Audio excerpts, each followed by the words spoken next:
Well, hello, and welcome to Your Average Bear Gaming. Today, Heavy Intercessors. Let's do it.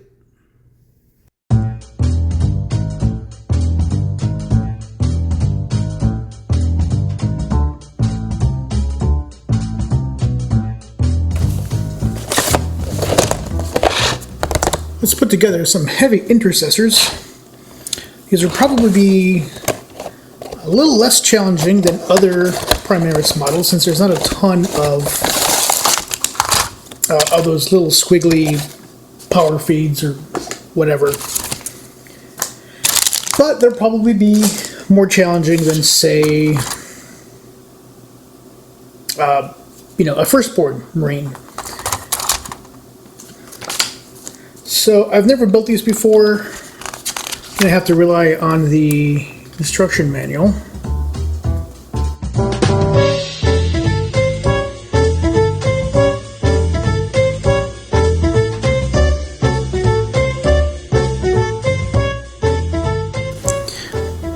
Well, this was the best Primaris Space Marine build I've had so far. The cabling wasn't all that scary. In fact, there's really only one model that has the cabling. It's this guy. He's the kind of the designated heavy weapons guy on the team. So he's the only one with the cabling, and yeah, it's kind of a pain. So there's that. But the thing that really kind of struck me is that, for the most part, so the arms are always going to be a pain in the rear to get right. Particularly when you're doing it temporary like this. So I can't glue this together until I paint most of the models. So it's a temporary, arm job here. Except for this guy, the sergeant. It's temporary too, but I could technically go ahead and do that permanently, because it doesn't interfere with a whole lot of stuff. So sergeant's cool. He's basically ready to go. And unlike with a lot of Primaris Marines, I was able to glue a lot of stuff together. So I've got the two halves of the torso, I've got the power plant, and I've got the two legs. So the two legs on these models, this kind of cabling that's common to Primaris Marines, it's usually kind of like sticking out and kind of hovering over the leg piece, and so you can't glue them to the body because you can't get under the little pad that's floating. For these guys, they're not floating. They're directly attached to the leg. And so it doesn't really interfere. I guess it could a little bit here, but no, it's fine. So I was able to glue the legs together without having a serious problem. A couple of weird things about this model that I found. So there's a ton of heads, and so these are temporarily attached. There goes the arm. Okay. So here's the head.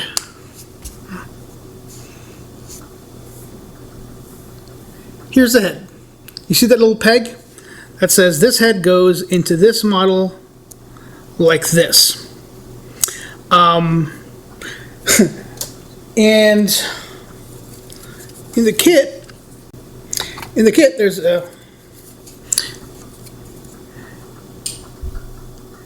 a bunch of different heads, and so there's not just these. There's a couple others kind of hanging around, and I was trying to figure out why there's so many different heads. They all look the same. They have this same kind of insectoid kind of look, which I really like. Why there's so many heads? Not a complaint. Extra heads is always nice. But I realized that what it is that there's basically two variations. There's a head where the Space Marine is pointing to his left, and there's a head where the Space Marine is pointing to the right.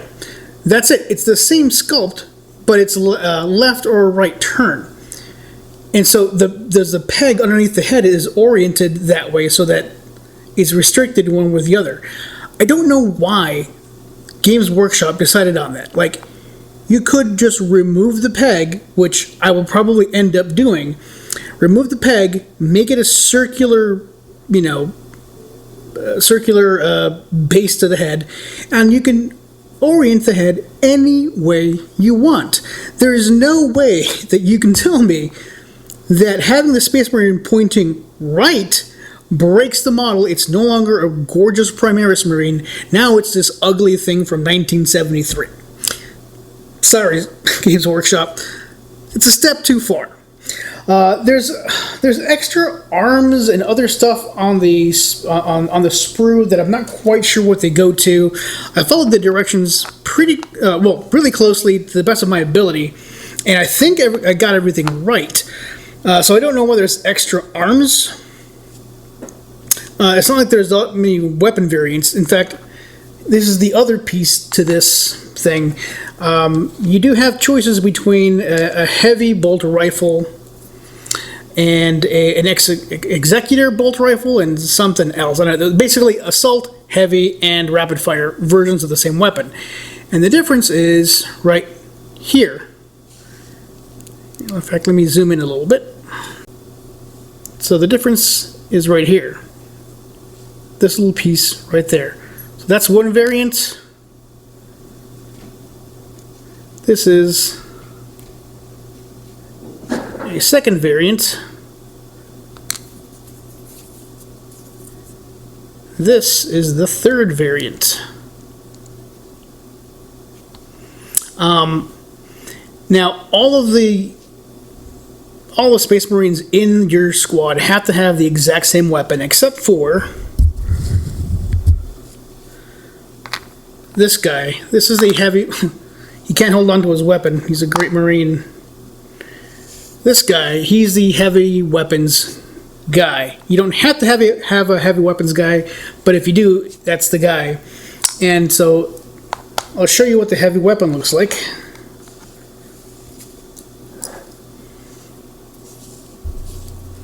It's this guy, and like the standard weapon, it has the three variants that work much the same as the other one.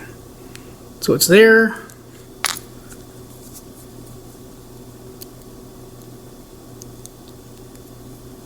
It's there.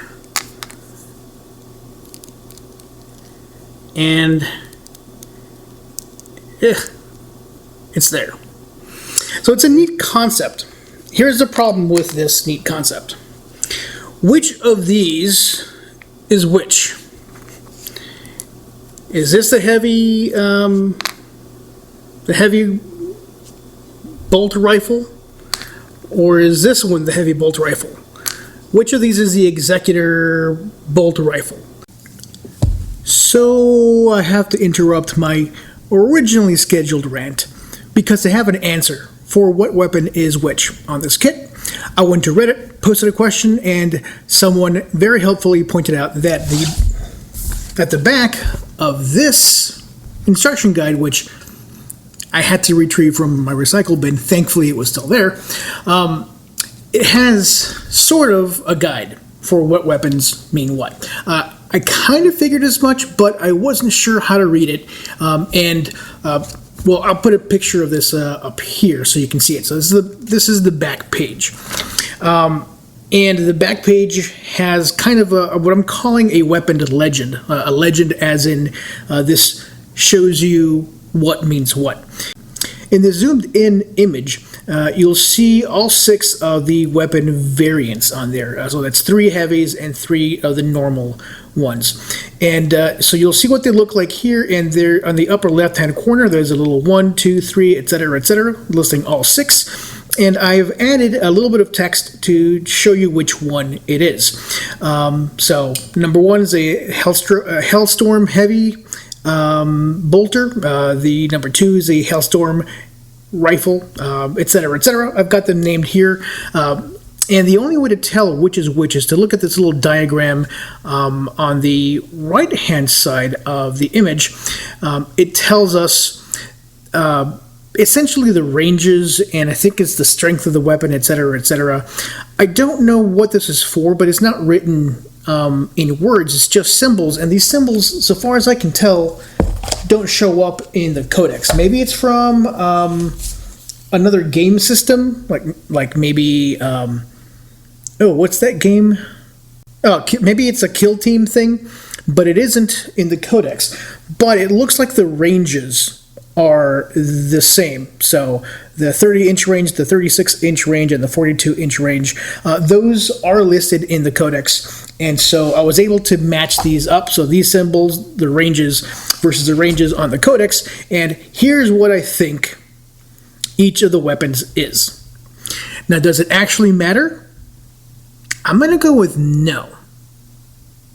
I suspect that whatever you put in there, you can modify on the fly. It doesn't. This element of the model probably doesn't have to be WYSIWYG, because there's a good chance that nobody else knows what these are. At least, certainly not by sight. So, thank you for random person on Reddit. I appreciate your help, and I hope this image is helpful. I'll post it to Imager. Is that how you pronounce it? In case it's helpful to anyone else. Otherwise, just pause it. Take a screenshot of this video, like and subscribe. Back to the show. Like, I don't know which is which. It doesn't say anything in the instruction manual.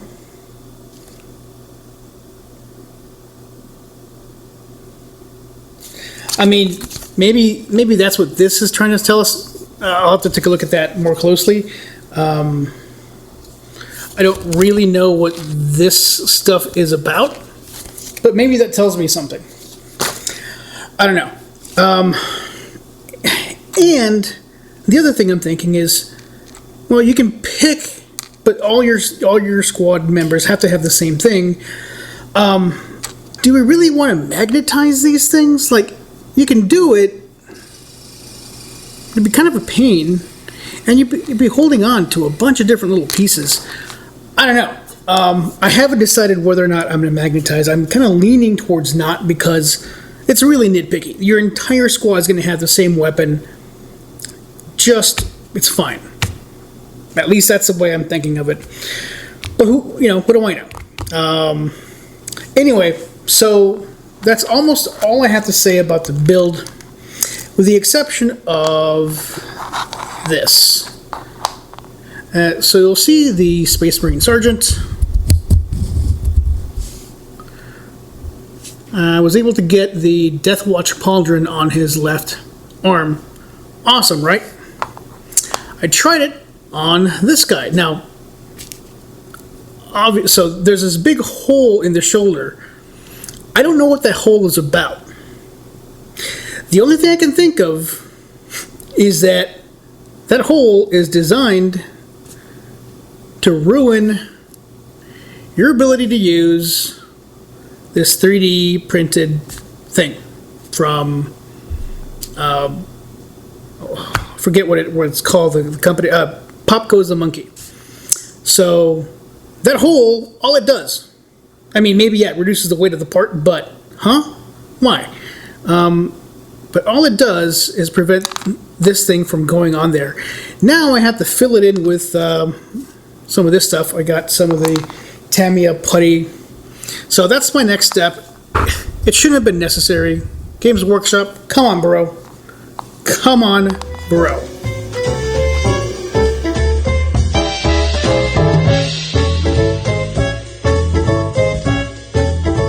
We are ready to paint some Space Marine Primaris Heavy Intercessors. I went ahead and based them in, the primer, I did uniform gray.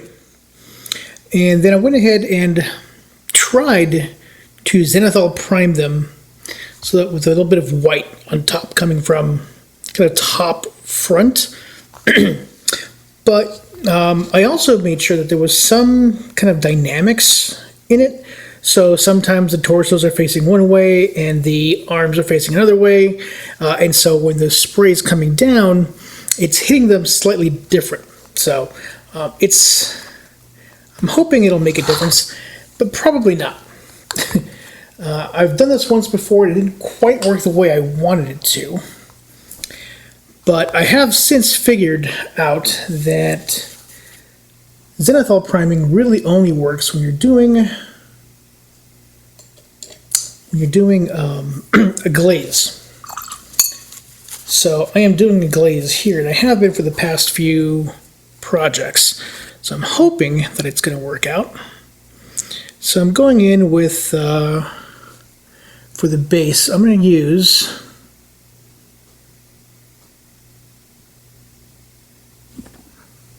Corvus Black. It's a little less than 50-50, so it's slightly more paint than water. I'm hoping you'll be able to see the zenithal prime on this. So as per usual, I'm going to base the model entirely, except any parts that I know for a fact will not be either black or metallic. So right now, the weapons are probably the only things I'm not going to base. Although I have noticed that the metallic, so it's my custom to undercoat anything that's going to be metallic with a black undercoat. And I have noticed that Corvus Black, it doesn't do the job, really. It acts like a gray where undercoating is concerned with metallics. And what I mean by that is that when you use gray to undercoat the metallic, the effect, the brightening effect, it's really muted. It doesn't look as good. But it isn't strictly necessary. If you add a couple more coats of the metallic paint, it will show up regardless of what your base is, your undercoat is. So something to think about. If I have trouble with any metallic parts, I'll just make sure to either give it additional coats of the metallic paint, or I'll just go in there and undercoat them in black and then go with the metallic. We'll see when we get there.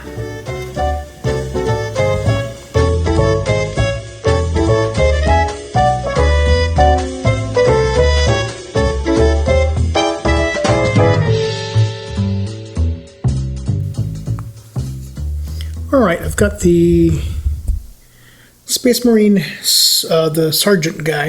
I've got him based, and I've got his arm based.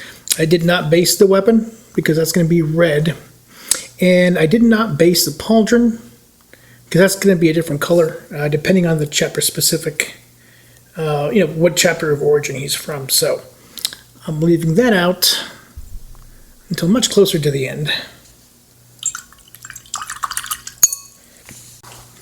Alright, the basing went well. The squad has their base coat on the armor and on the weapons, and I've also started working on at least the base of the pads, shoulder pads. They still need some work, but it's a start. And so I think the next step, I could leave them kind of like this, but I want to see what a coat of dark tone or dark shade, whatever this is, it's the Army Painter wash. I want to see what that does. I'm kind of hoping to enhance the shadows a bit. The model has a good amount of depth, but I kind of want some shadows. So it's a little more dark. I hope I'm doing the right thing here.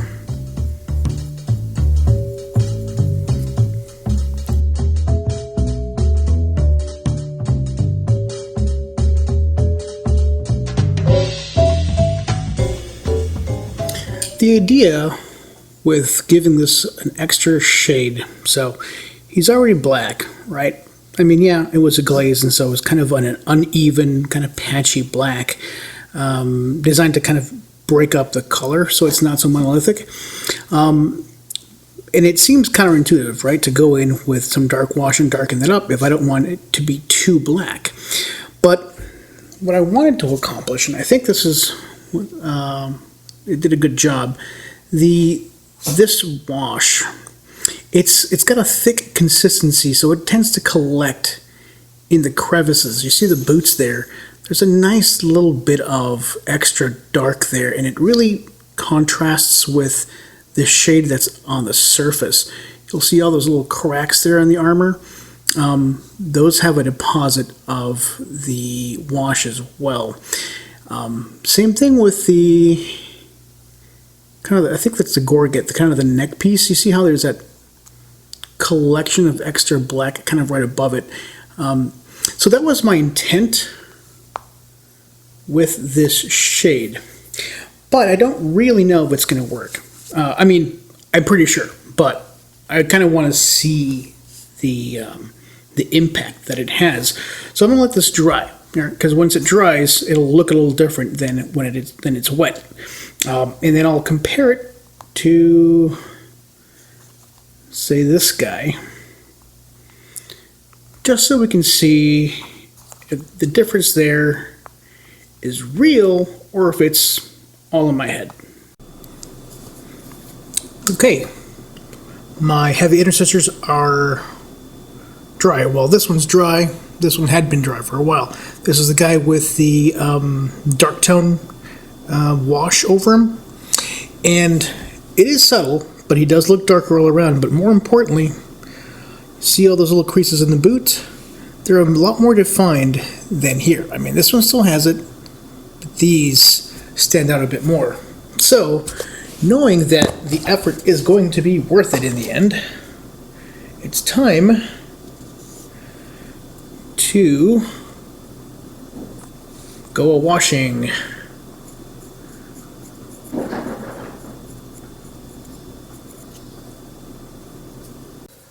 The basing on these guys is almost entirely done. There's a couple of little places like the scope on the bolt rifle,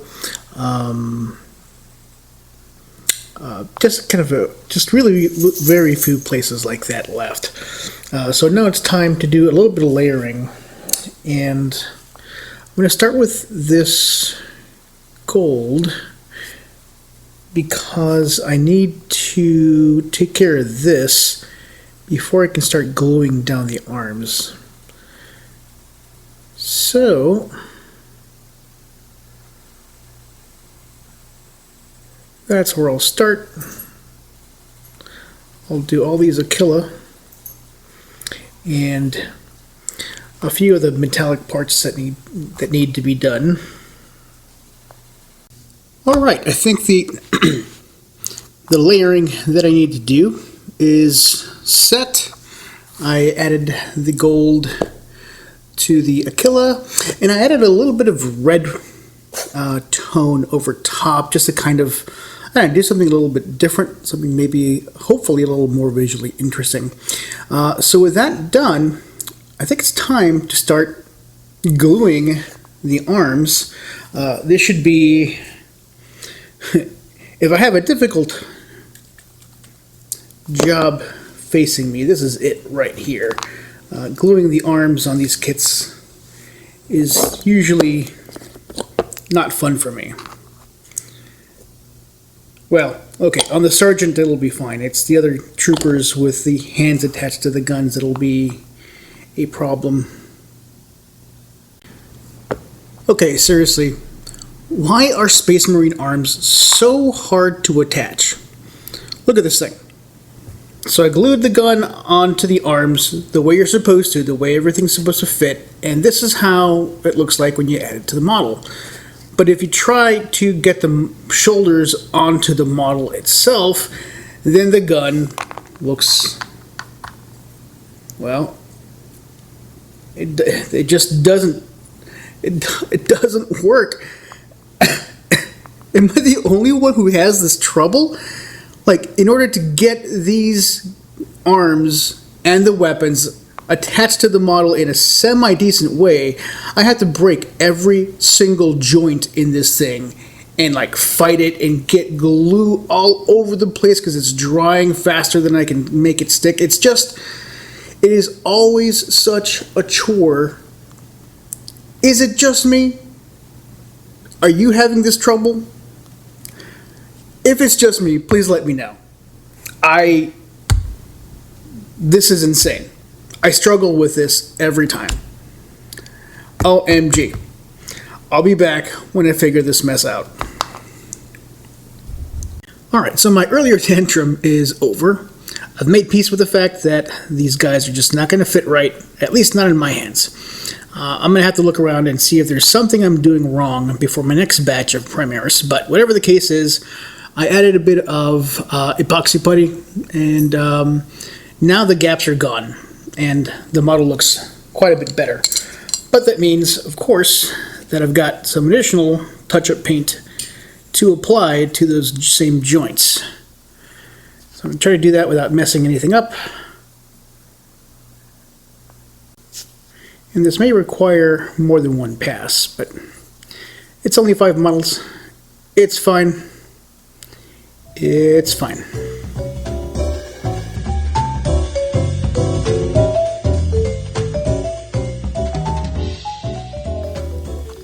Now that my Marines are fully based and washed, it's time to turn to some of these details.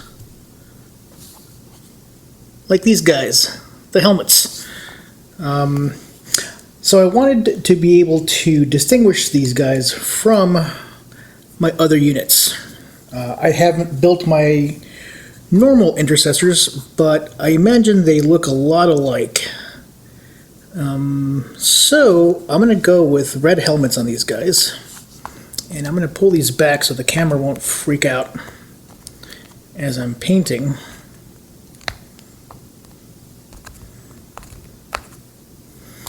So I figure red helmets will allow me to distinguish between these guys and other Primaris units.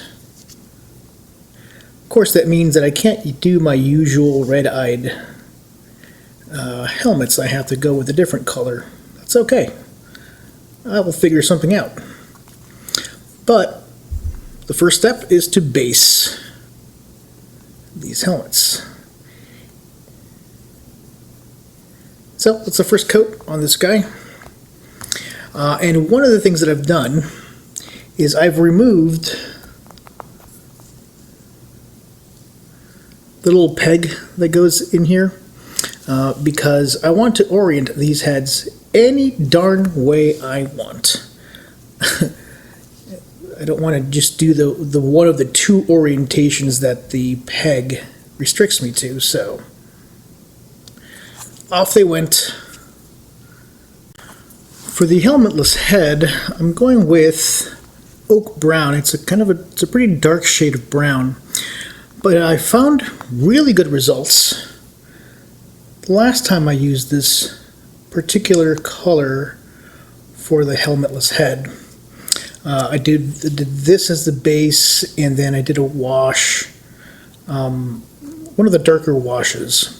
And the results were pretty spectacular and easy, which is probably the most important thing. So I'm going to try to replicate the success of that here and hope it works out the way I am envisioning it. So while the heads are drying, I'm going to move on to painting these pouches. I've stuck them on these little sticks so that I can paint them without getting my grubby fingers all over them. And I'm going to just go with a leather brown. Seems to have worked pretty well for me last time. Well, I don't know if last time is an accurate statement since I'm not quite sure the order in which these are going to go up. I'm playing with the order. So anyway, I was pretty successful with using this technique with the Astra Militarum Kidian Infantry Squad, and I'm taking that approach here, basically taking extra time to paint these little equipment pouches separately. The results are pretty worthwhile. It takes a little bit of extra effort to do this individually and not just kind of slop paint all over them, but it looks really nice afterwards, so I think it's a good exchange. So once I base them, I'll give them a coat of wash to kind of give them a 3D appearance. I mean, there are three-dimensional because they're a plastic part, but it enhances, like it fills in little spots, little crevices and pockets. I'll show you when I'm done here. But I wanted to make sure to take some time with this guy, make sure I did the job right. Now, this kit doesn't include enough parts so that everyone gets the same pack. So you'll notice that this equipment pouch has a combat knife, a large leather pouch, and a little like can, which I'm making leather because this other one doesn't have the combat knife, and so there's a variety of them. I think the intent is that each gets they get slightly different things. So not everyone has a combat knife, for example, and that's cool. I like the idea of their equipment varying slightly. It's not necessarily reflected in the stats, but that's quite all right. I'm also going to include, some of them are going to get these pistol pouches, holsters, I guess is what you would actually call them. And so I'll take the same approach. I probably won't be able to put one of these on every of these Marines, every one of them. And while I'd like to, just where they go, like where you attach them, it's going to be a tight fit for some of these guys depending on how they're holding the weapon. So I'm going to play it by ear. I'm going to make a couple of these and attach them to those who can accommodate them. So it'll be a couple of passes with this leather brown, then some wash, and they should be good to go. Alright, I've got a bunch of these little details done. Not everything is done, but a lot of it is. So I've got a lot of these Space Marine heads. They look a little derpy. I tried something that I hadn't tried before. Basically trying to add a glow effect using a blue tone. It's a wash. So I gave the eye sockets kind of a pin drop of white. When that dried, I went over it with some blue tone. I ended up with something like this. I think this is the right approach. Just my execution leaves something to be desired. But I have issues with making the eyes look like lenses or glowy. So I think I'm on the right track. Here's the sergeant head. Doesn't look quite as good as I was hoping for, but it'll do the job. It's fine. Just some leather brown with some soft tone over it to kind of bring out some details. I tried to give him kind of a reddish mohawk. Doesn't really read, but I was going for subtle. It's fine. So it's time to glue some of these details on. Before I do that, I'll just show you the equipment pouches. I think these look pretty okay. That's the leather brown base with a little soft tone kind of pooling in some of the areas just to make the color a little more vibrant. So yeah, there's that. I'm going to start gluing some of these down.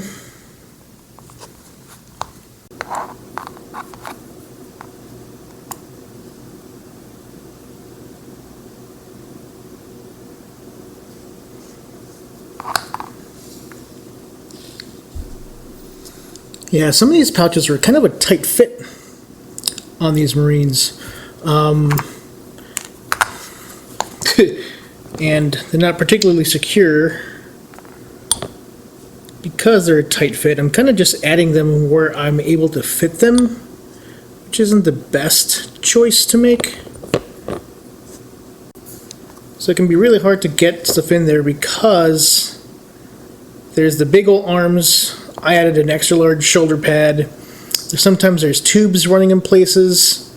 The arms aren't always where they're supposed to be. I mean, there's a lot of factors involved here. So I don't know if these pistols are going to do the job. Oh my gosh. This is going to be a thing, isn't it?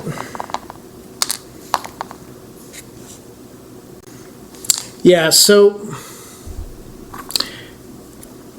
given the leg and the proximity of the arm to the leg, I'm not sure there's going to be any space to add these holsters, so I'm going to leave them off.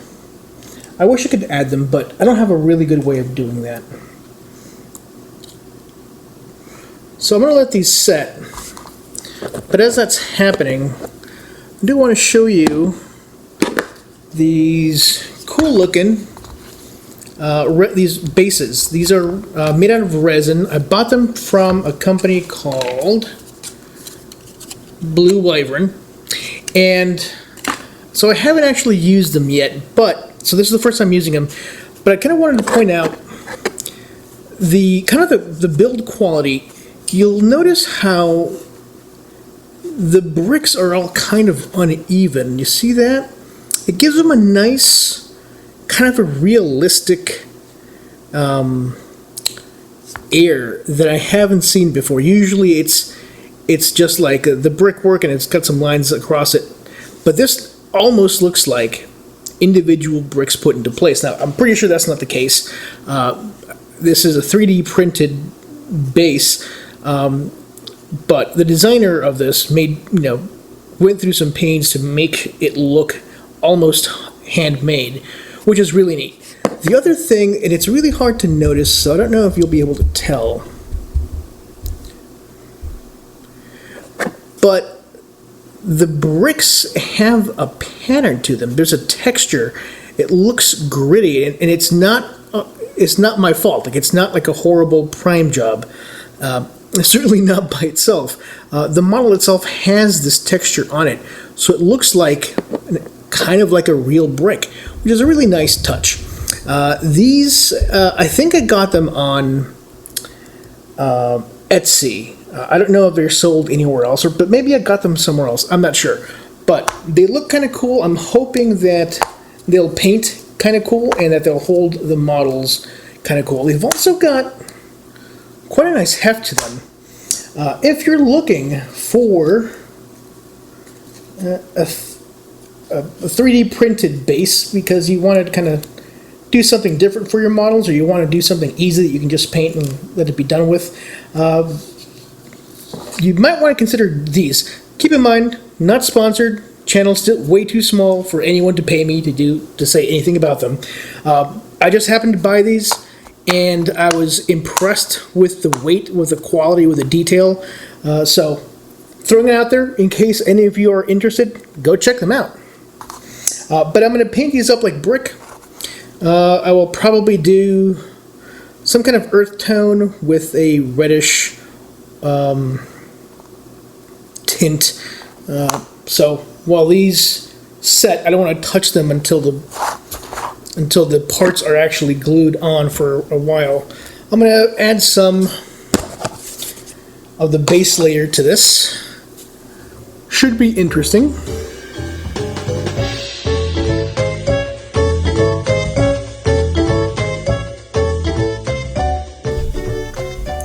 So I'm at the point of the build where I have to decide about the weapon attachment, or basically which of the 3 weapon options am I going to build. Are these going to be the assault variant? Are these going to be the rapid fire variant? Or the heavy variant, I guess? And the answer is, I don't know. I think I'm just going to go with a mix, because I'm going to assume that these are going to be not WYSIWYG. In other words, this is going to be a what you see is what you get kind of model. It is kind of I certainly am not going to buy another 10 of these so I can have 5 of each of the variants. I considered this, but I'm not going to magnetize. I could, but why? It's literally just something like this. This is it. This is the thing that makes it one variant or the other. My impression from other YouTubers and stuff is that the impression that I get from YouTubers that kind of know more about this stuff is that, particularly for Primaris Marines, because the weapons are essentially identical, no one's really paying attention to the WYSIWYG. So it doesn't really matter what you put in here. When you deploy them, you choose what weapon you have, and it's assumed that that squad has that weapon. And so that's the approach I'm going to take here. It's too finicky to do this with magnets, and I don't recommend that you do them. I mean, if you just love magnets, knock yourself out. This is all you have to worry about. That and the heavy weapon, which I have not added to my squad member. But here's what cinched it for me.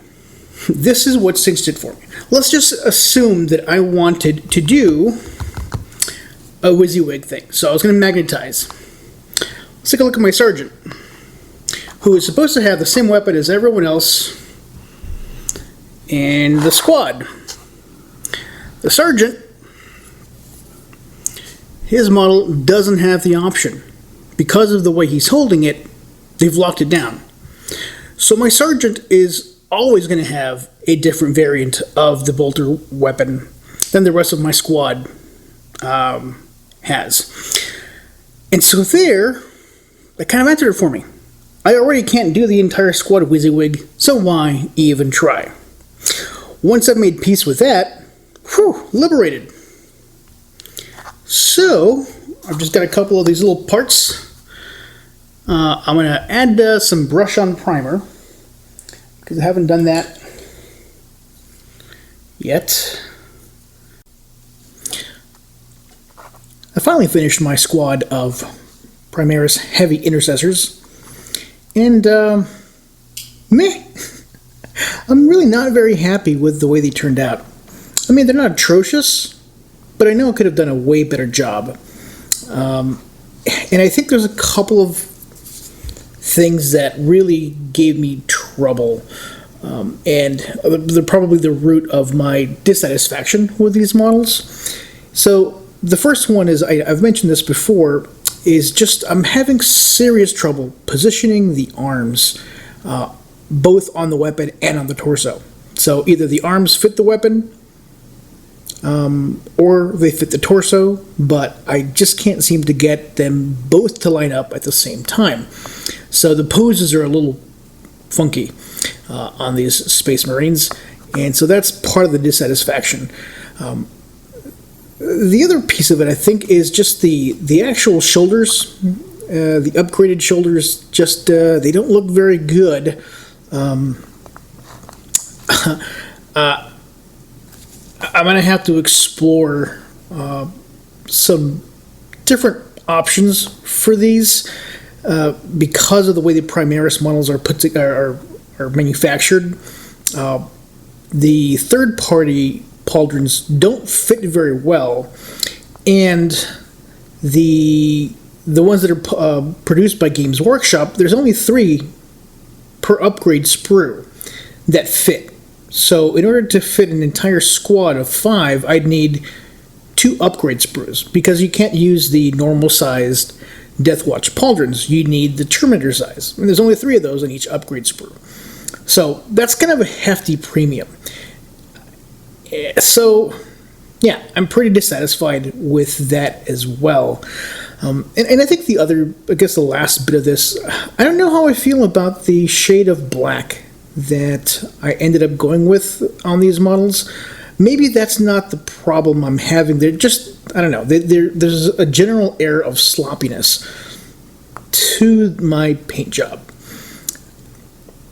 Yeah. So, bottom line is, I need more practice on Primaris Space Marines. I don't have the same issues with the Firstborn. It's just the Primaris that give me headaches every time, and I don't know what the deal is.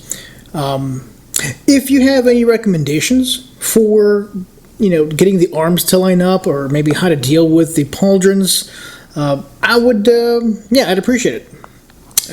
The other thing that I've noticed is these third-party chapter insignia that I've been using, they're a little too big to fit on the Primaris Marines. They work really well for Terminator armor, although they're almost too big for that as well. And so they end up looking kind of weird on these pauldrons. And this one specifically, this Iron Snake pauldron,